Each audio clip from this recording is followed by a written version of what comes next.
Hey, what's up, everyone? Welcome to another BRAP. It's Wednesday. It's just me solo right now. I know Slomo won't be joining us tonight, but I think the rest of the panel members will be dropping in here shortly. I want to do a quick mic check. Hopefully, everyone can hear me okay. I was having some sound issues earlier, so yeah, just let me know if my mic sounds good. As I mentioned, I was having some technical difficulties before going live, so. Big shout out to everyone in the live chat. Thank you so much for hanging out with us again. Please do me a favor. Smash that like button if you haven't done so already. And we have about 47 people watching. That number will climb as the evening goes on. And so please share that, or I should say smash that like button. It helps the channel. It helps the stream. It helps us. And we appreciate the support. And I'm also going to do, if you do me a solid here, and we'll drop the link here in the live chat. Please retweet the link or exit, I guess, or whatever the hell it's called. Or you can share it on your other favorite social media platform as well. So, look, we got a lot to talk about. There's certainly a lot of gaming news to talk about. NPD numbers came out. Well, it's Circana now, but I still refer to it as NPD. That information has come out today. And look, the onslaught of video games for 2023 continues. It continues, and it's awesome.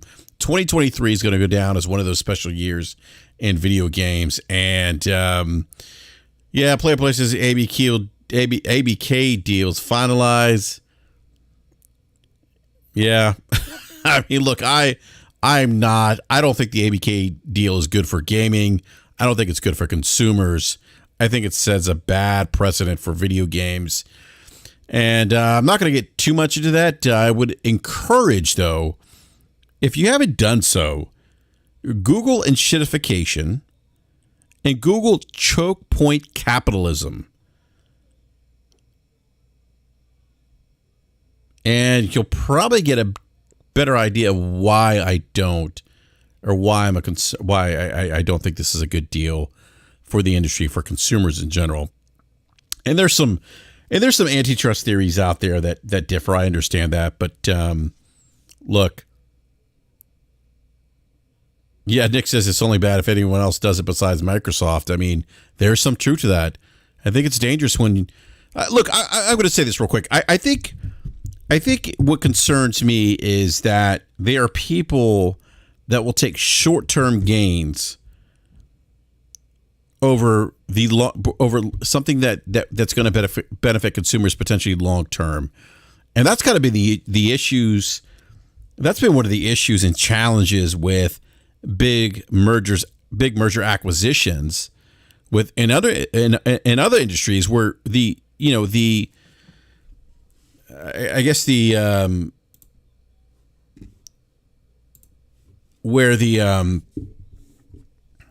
initial thought process is like, hey, you know what? We can allow big mergers so long as they benefit consumers. If it means driving down prices, then it's good for consumers. But the problem, what ends up happening though, is that consolidation leads to less choice. And what happens when there's no competition? We get screwed at the end. We see it in healthcare right now. You see it with, like, actually, I was reading an article about the issue in the healthcare industry right now with hospital mergers. I mean, play. I don't think we need to wait until next generation. But even so, why wait? Like, why would you put yourself in a position where you even have to wait, given what you know about the industry today? Where consumers have choices, they can consume Activision ABK as they please. That's being taken away, but that's another conversation I don't want to get into. Black Dragon says ABK is just bad for PlayStation. Nintendo doesn't care if you're a gamer, just own all systems. You don't miss out. Yeah, but not everyone can own all systems. And to the point of it just being bad for PlayStation, when people say that, oh, it's great for gamers, consumers, no, it's not, because it's a potentially negative for PlayStation consumers. So, you don't need to own an Xbox. You don't need to own an Xbox to play PlayStation Now, or not to play PlayStation, to play Call of Duty Now. I mean, again, I just don't see the benefit. Okay, it's on Boosteroid. Ubisoft has the streaming rights. Okay. I mean,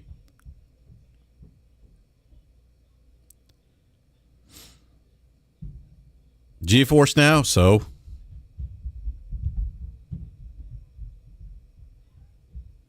I mean, like I don't see that as like I don't see consolidate. I don't see giving Microsoft, who has had issues, and the 20 years that Microsoft's been in video games, they've had issues in terms of managing their pipeline of content. I mean, look, let's face like, and I had this conversation earlier. Like, look, the reality is Xbox has been in third place for like 20 something years. Microsoft has not had a good history of managing the Xbox brand per se. I mean, we see this in their portfolio pipeline today. If you don't believe me, go back to Phil Spencer on Kind of Funny. I mean, think about this. The CEO of the Xbox division came out to basically apologize and say, we need to do better. The Nintendo CEOs, the Sony CEOs aren't doing that. If you look at the performance of the platform of the last 20 years, it's trailed behind both Nintendo and PlayStation.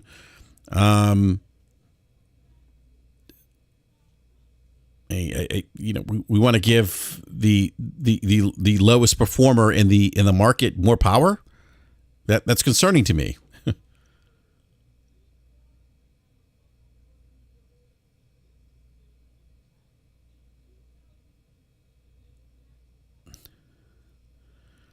I mean, again, play. I don't. I mean, Microsoft game quality has been getting better since 2017. Look, they've had some good games, but when I talk about video games, I'm talking about video games that move the needle for the platform player. I'm not talking about Pentiment. I'm not talking about Hi-Fi Rush. Those are good games, but they don't move the needle for the platform. This is why Xbox is being outsold 2-1 this generation. We just heard that there was a slight uptick in GamePass subscribers. I don't know if that's a byproduct of Microsoft rolling Game Pass, or not Game Pass, but Xbox Live Gold subscribers into Game Pass, or if that was a byproduct of Starfield, but there was an uptick. But as Matt Piscatella said, you look at the NPD numbers, there's a churn problem in subscription services right now in gaming.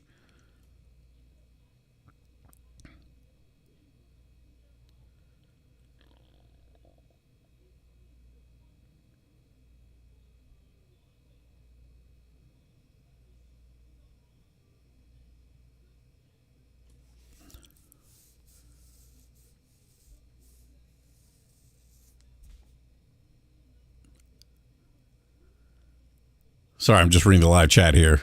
There's some good commentary here. Yeah, like I just don't understand why people would champion mass consolidation. Again, I mean, I know I've talked about this quite a bit, but we have so many examples of how consolidation doesn't benefit consumers in terms of pricing, and yet people are still championing consolidation.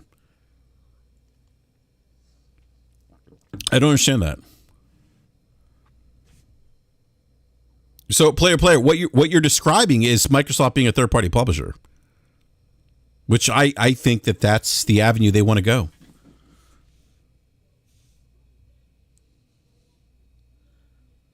Yeah, boycott activity. I wouldn't go so far as to call Xbox a cancer.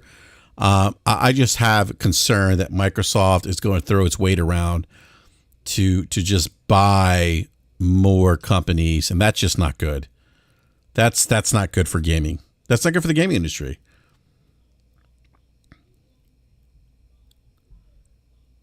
Sam wants I just want Sony to grab one studio, CD Projekt Red. Look, I don't want Sony to go on this spending spree about like the spending spree on publishers or developers, but I fear that's what's going to happen. I fear that EA now is going to be up for sale. Take-Two. I mean, like, there's only 2 publicly traded publishers left in the U.S. after this acquisition. That's concerning. Netflix is now raising its subscription prices up. $23 for the premium tier. Dorian Gray with the dumb comment in the live chat. Thank you for that idiotic comment, Dorian Gray. I really appreciate it. Sony has no money to go on sprees. Man, that must have put there's a lot of brain power going in that commentary, sir.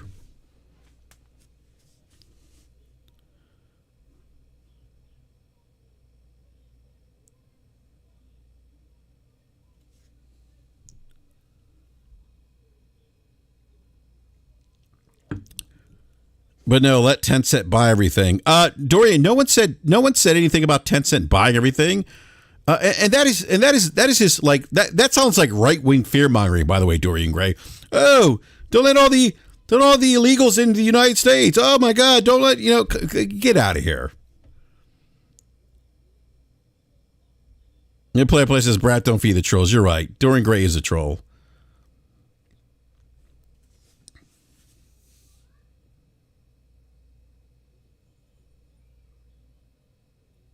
Dorian, that's not the only company that's willing to buy it.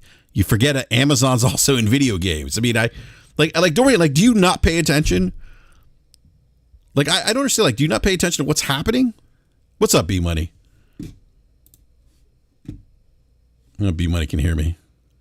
Yo, what's going on, man? Not much, B. I'm hot right now, man. Not because the heat's on in my house. Oh man, I'm just a little spicy at the live chat right now, man. What are they talking about? That Tencent's gonna buy everyone. The ABK deal's closed. It's great for gaming, that kind of stuff. So, and Tencent won't buy anyone, I don't think. They will heavily invest in a lot of companies. Yeah, that's why they're so big and so successful. I don't see them coming from where they're from, coming in, buying a bunch of companies up and kind of letting it be allowed. They're playing it smart. And they get all their money on the back end. So if they were going to buy a big company, I think they would have done it already. Yeah, no, I think so too, man.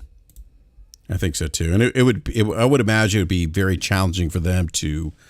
Dory Gray, who would I rather buy it? I don't want anyone to buy it. That's the point. I don't want anyone to buy any other publishers. That's the point. But anyhow, so B, before I went off of this tangent, this rant, I do want to talk about because I said the year of gaming 2023 continues to become even more amazing, which is crazy, right? Oh yeah, most definitely. I mean, hey, what's up, Gaming Forte? What up, though? What's going on, Forte? What up? I'm good, man. You like how my prediction of Nintendo having 2 first-party titles in the Game of the Year discussion is coming true. Let's talk about this, sir. Let's talk about this, Forte. Hey, I tried to tell y'all when I played Mario Wonder back in August, I was like, "Yo, this game is the Game of the Year contender." I remember you saying that, man. People. I remember you saying that to Forte. I do, because this year, again, and I've said this a million times in the show, 2023 has been an amazing year for video games, man. Yeah, it's been really good. It's been really good on all platforms, honestly. Yeah, right? Well, most platforms. No, it's been good on all platforms. Just some platforms ain't live up to the billing like others. But if you look at them in their own vacuum, they're all doing well. Just some are doing better than others. Well, I mean, let's be for real. I was told that PlayStation hasn't had a good year. But anyhow. PlayStation's had a good year. They just have a good first party good year. Yeah, but one game at the end of the year is not enough for PlayStation first party, but they had a solid year when it comes to like all their other games that they had second party deals and stuff with this year. Final Fantasy. This is what people forget about PlayStation. They usually only release 2 big games a year. Yeah, they release 3 games a year. Mm-hmm. Two big single player games, and then they release MLB The Show, which comes out every year. Yeah, people forget about the MLB. Not releasing another big single player game is only knock because they have never been the company that releases 3 or 4 big single player games in a year. That's not their MO. They release 2, and MLB The Show. This year they released 1, and MLB The Show. Yeah, and they supplemented that by having Final Fantasy 16 be that other big single player game that released exclusively on their platform. Yeah, I think the biggest thing that, and I'm looking at you in the live chat, people, it's always that conversation that goes back to people say PlayStation had a horrible year, Xbox had a horrible year. I think the only platform nobody can really say had a horrible year was Nintendo, because everybody keeps saying Nintendo PC keeps recycling stuff. Oh, no, well, PC gets all the leftovers from console. PC Let's be for real. Always has the worst year because there's nobody who just makes a PC game that's right. Even Baldur's Gate would have been that game if it wasn't coming to PlayStation later on. Right. But the thing is, Xbox did not have a bad year. It just had a bad outing, when it comes to like a lot of their tentpole games that was supposed to come out. But if you think about the games and especially if you think about how Xbox isn't just about their first party, it's about Game Pass and everything else. If you put that in its totality, Xbox had a pretty decent year. They just didn't have those monumental five games from first party. Exactly. They released a lot of stuff. I mean, Redfall bombed. But they still release, Hi-Fi Rush at the beginning of this year. They release, 2 high quality games. And Minecraft. Minecraft. People forget about Minecraft. Legends. Was it Legends or what's the name of it? Yeah, Legends. Yeah, that game came out this year. You had Starfield, you had Forza Motorsport come out this year. Think about the games that hit Game Pass day and date that, hit the service that wasn't going to hit on anywhere else.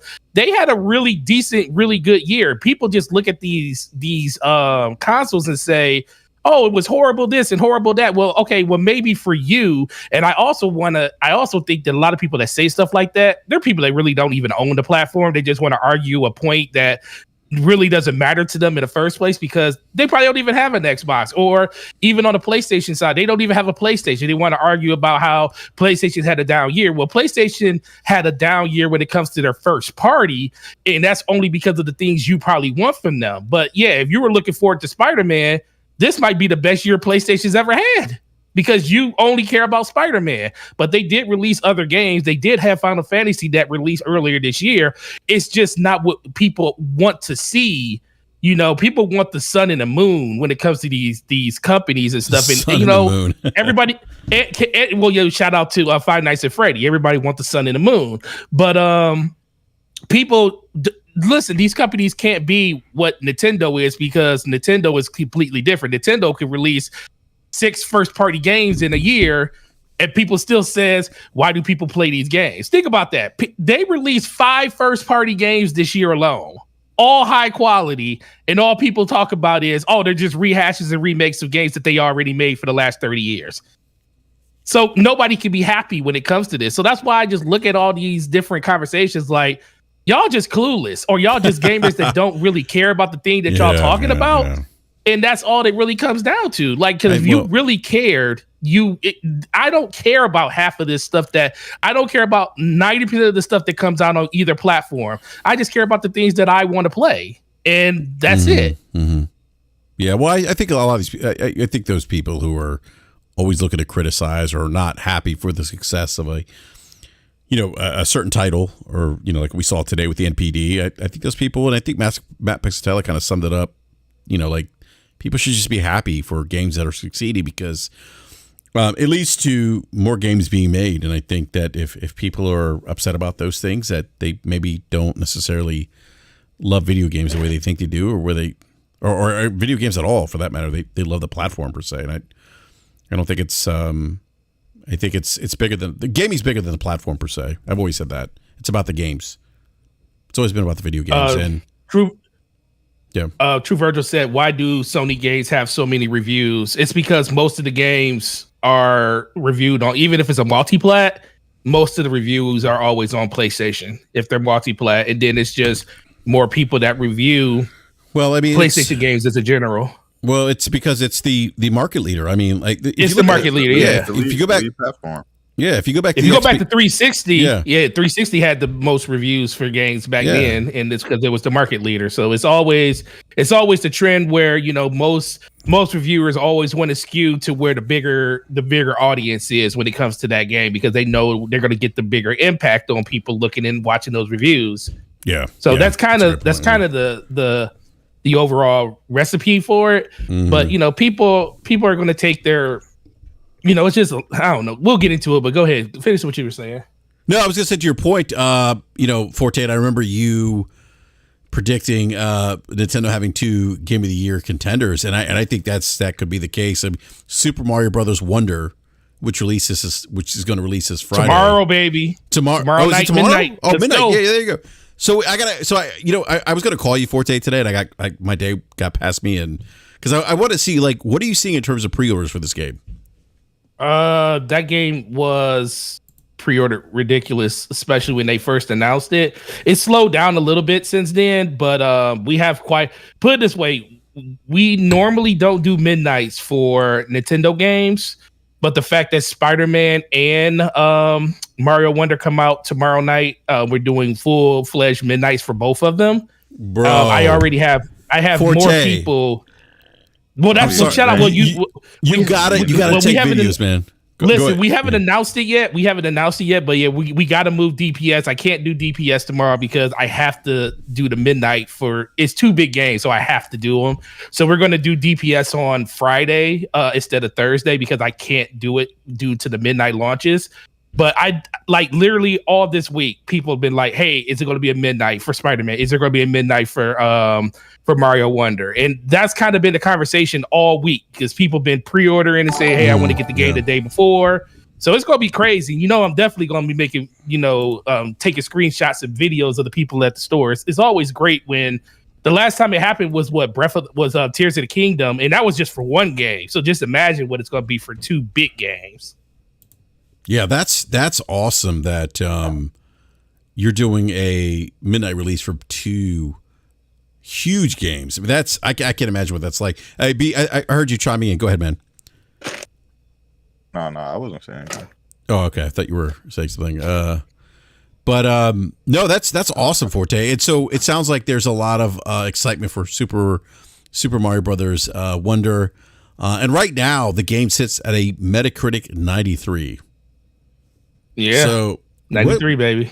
So Nintendo could, like you said, Forte could have 2 games in the conversation for Game of the Year. They could. I mean, it really just depends on, I think, how low that number can fall before they do the nominees on it. If it stays in the 90s, it's a good chance it can happen because we already know Tears of the Kingdom is like almost a shoe-in because it's tied for the highest rated Metacritic game of the year with Baldur's Gate 3. So we know that's going to be in there for the most part. Now, Mario Wonder just ultimately comes down to if the selection committee really wants to have 2 Nintendo games in there, which honestly, I feel like in a strong year like we had this year, it's kind of hard to do. But if the game is as good as people are saying it is when it comes to reviews, if it's as good as what I played, I'm like, put it in there. I mean, dude, Nintendo has shown that, it does not matter how old of a gamer you are and what kind of platform you have. It's not about the power. It's not about all this other stuff that people be crying about on Twitter. It's about experiencing a game as great and as fun as it could possibly be. And that's the thing that Mario Wonder is. It's just a fun freaking game, and that's all it's meant to be. And if people feel like it's good enough to be warranted as a game of the year, because guess what? Game means something that you play in of the year means it's one of the best things you played that year. It may not win it, but it can be nominated for it. And that's not Nintendo's fault that nobody else had a game that kind of, elevated itself to be better or be more fun than what that is. Yeah. So gentlemen, let me ask you a question. When we say Game of the Year, I'm assuming we're talking about or award shows. I'm assuming we're talking about the Keeleys, right? Yeah. Okay. I just want to. All right. And real quick, want to welcome Game Logic. What's going on? Oh, Logic? and that's the only one that counts. That's the only one that really counts. The Keeleys. Yeah, I don't know about that, Forte. I might Well, no, I'm disagree. saying that's the only one that really counts to everybody. Oh, I agree. I see There's what you're other saying. ones Okay, out yeah. there. I'm just saying, but that's the one that counts to everybody else. Yeah, no, I see what It's you're just saying. the one that everybody's gonna cry over. Oh yeah, that's the one that Yeah, people are going to sure, get yeah. upset if Starfield doesn't get selected in it. That's the one that all the Xbox fans are going to be mad at. If Spider-Man doesn't get selected, that's the one the Yeah. PlayStation fans are going to get Yeah, mad at. So yeah. Nintendo's the only one who's Yeah. going to be happy in this because they're at least going to have one. Yeah, I mean, so I mean, it's going to be if Nintendo gets 2. That's pretty damn impressive. I don't know if they will, and we know It's going to be hard. Yeah, I mean, because there's so many great games this year.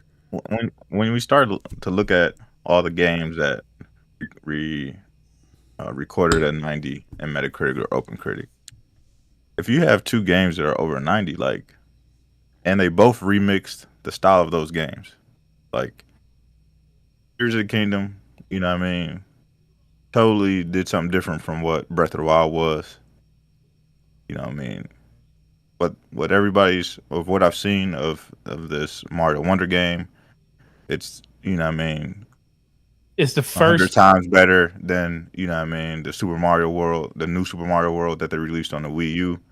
It looks 100 times better than the game that they put on Super Nintendo. Like, they're doing something special with this game, and that's why it's getting such high regard. So It's the first 2D Mario game, like fledged, brand new 2D Mario game in almost 20 years.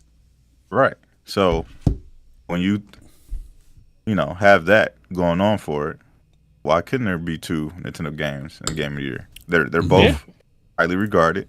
Yeah, They both have, high Metacritic scores amongst the masses. You know what I mean? Multiple people have said that these games are 10 out of 10s or 9 out of 10s or whatever the case may be. Why couldn't 2 Nintendo games be in Game of the Year? This will be the year you don't get the if Nintendo does get 2 in there, this will also be the year you won't get a indie game, like a true indie game in there. This is the year that one of the big AAA games are going to get snubbed, because definitely. If you look at Sea of Stars, that game is highly rated as well. Oh, it is. Yeah, That's I was just true. saying Sea of Stars. Sea of Stars is very, very highly. You're right. You're right about that. About that. So real quick, gentlemen, I want to read some of the reviews and Logic. What's going on, man? Great to see you. Let's see. Let me go. Thanks, man. Capital G, capital L, capital Q. Yeah, Logic. By the way, any thoughts on what we're discussing here? Before I go to some of the reviews on Super Mario Brothers Wonder. Lots, but I don't know, which specific points I would make that you guys have already covered. I mean, I think as far as Forte says, with the last thing that was mentioned, we have a definitive indie that's definitely going to be nominated, and that's Baldur's Gate 3. Oh, so Baldur's Gate 3 if there's an indie, yeah, with Lurian Studios. Well, I mean, that's yeah. I agree with him. If you want to consider the indie, that would be it. I don't, but I would think say it's a AAA game. So I would say the textbook definition of indie when that whole discussion started was a self-published game. That was a game not going through a third-party publisher or one of the platform owners. And so by that definition, Baldur's Gate 3 meets that. I think over time, I personally think of it's really just become the notion of a smaller game, a AA title, or just a smaller game. And I don't think Baldur's Gate 3 qualifies as that. And that's why one of the things I've been saying is, by that textbook definition, it wouldn't surprise me this year if we get 2 if the voting panel looks at that and says, well, that's not an indie. So let's put a smaller title in here, and by the textbook definition, you'll wind up with 2 indies in the nomination group of 6, because you'll probably get Baldur's Gate 3 and Sea of Stars, like B Money says. Yeah, that's a great point. Let me read some of these Metacritic reviews here. Comicbook.com gave it 100 and said Super Mario Brothers Wonder is about close to perfection as it gets to a 2D Mario game. That is pretty big praise, by the way. I'd be curious to see like if they've played all the 2D Mario games, but that's high praise. While the new Super Mario Brothers games were fun, They never felt like they had their own distinct identity the way we saw with classic Mario games like Super Mario Brothers 3, Super Mario World, Super Mario Brothers. Super Mario Brothers was that's my like childhood. I mean that yeah. I didn't like Super Mario Brothers 3 as much, by the way, as I did 2 and 1. Super Mario Brothers 3 was awesome. go ahead. You ain't like to go running to get the Tatuki and take off and start flying. I don't know, man. I just didn't resonate. That was the first Mario game you could fly in. Are you serious? What are you talking about? Yeah, it just didn't resonate with me. Fly. I know it just didn't resonate with me. I was like, okay. And it had the best levels. Yeah, it did have the best. B-Mo, you're right. It did have the best levels. You're right.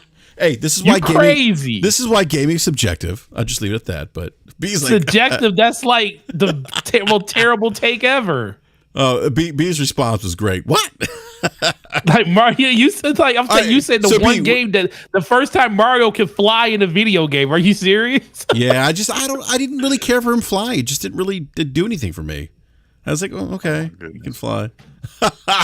Now Mario 64 though, that was the funny thing was because when you go into the stores, all the Nintendo kiosks have the demo for Mario Wonder on there.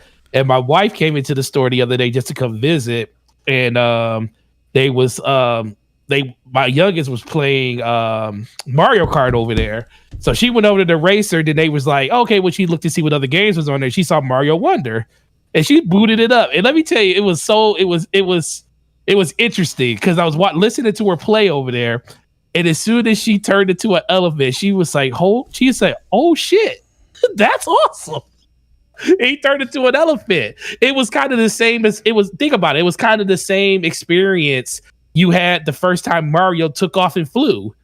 It's like you saw him fly, and you were like, "Yo, this is cool." And her response was so genuine. It wasn't like because she didn't know anything about it. She just likes Mario, and she sees him turn into this big old elephant. She's like, "Yo, what the heck is this? This is cool." And it's just that's the thing that I think people kind of forget about games. It's just what is a game supposed to do? It's supposed to entertain you, enlighten you, and make you just have fun. And that's what that game is going to do. That's all that game is meant to do, and it's going to do it well. Yeah. Well, Survivor Gator 95, that's a good thing when they do. They said Super Mario Brothers Wonder is a resounding success. It reboots a 2.5D reboot with far more personality and the best balance and pacing in the modernized side-scrolling Super Mario Brothers series. WCCF Tech says Super Mario Brothers Wonder is the plumber's best platformer this generation. That is big praise because Super Mario Brothers. What was the one that launched with the Nintendo Switch? Odyssey. I loved Odyssey. Odyssey was cool. Yeah, cool. It was different. The whole thing with the cat. Galaxy is better though. What's that? B-Money? I said Galaxy is better. Oh, Galaxy is. Yeah, I agree. Galaxy's better. Galaxy is definitely a better game.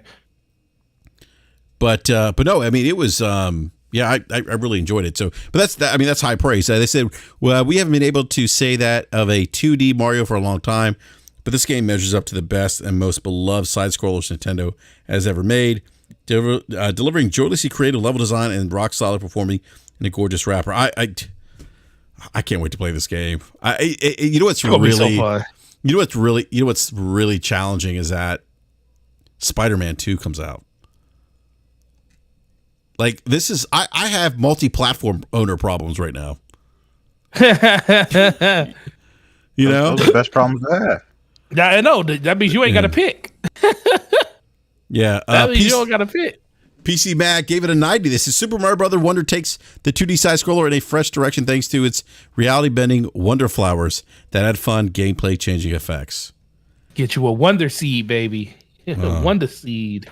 GameSpot has been giving out 8s like no one's business. Gave it a 90. Says Super Mario Brothers Wonder is a bold choice for a name. It plants a flag in a bold choice for a name. That's funny. It plants a flag in the ground that suggests. Oh, I like that.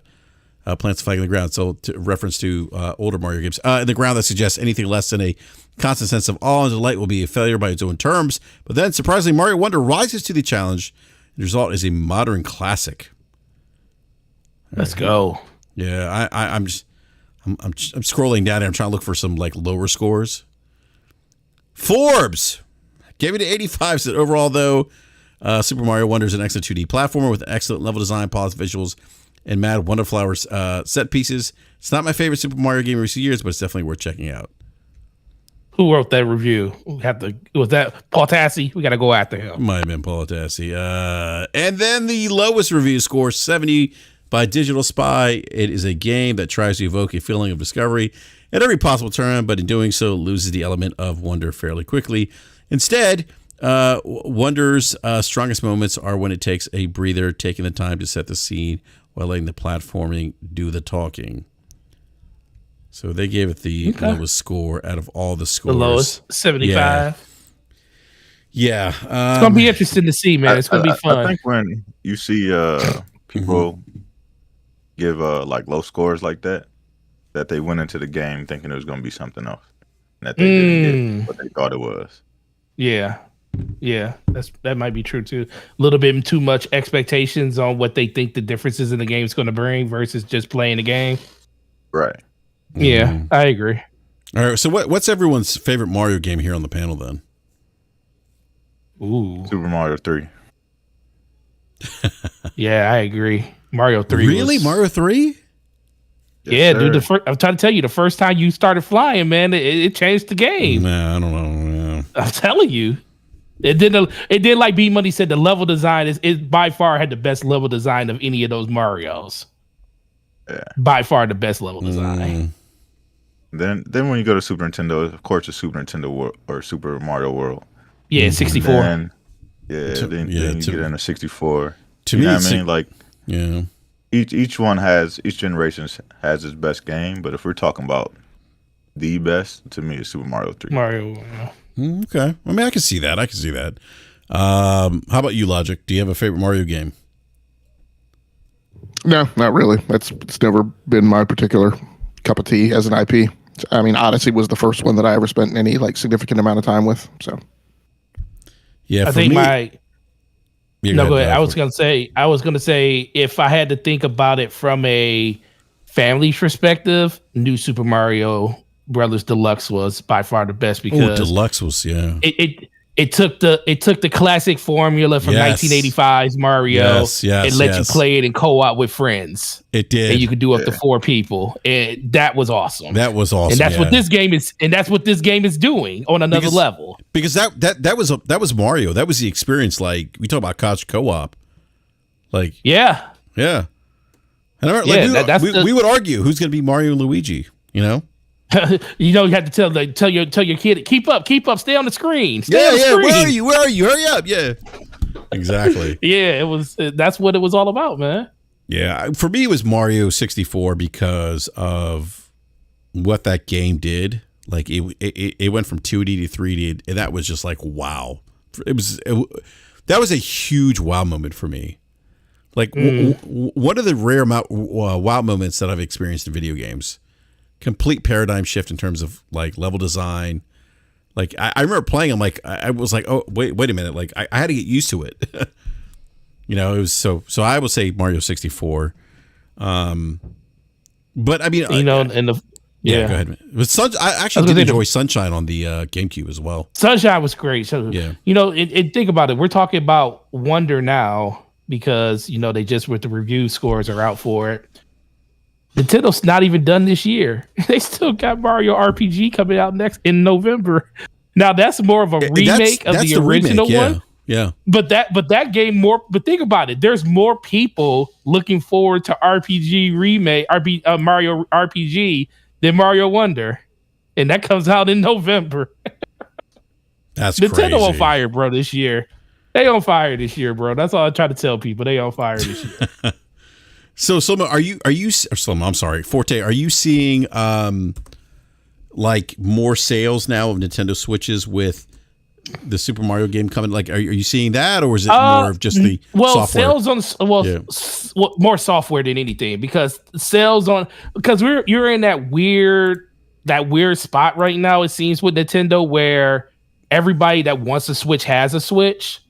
But that's not going to stop them from selling like crazy during the holidays because I think right now is the moment where people it's kind of dedicated to the Nintendo's AAA, I feel like. But if you want to talk about the eye candy AAA that Xbox and PlayStation are kind of known for, that's what kind of sells right now during this time of the year for systems and stuff.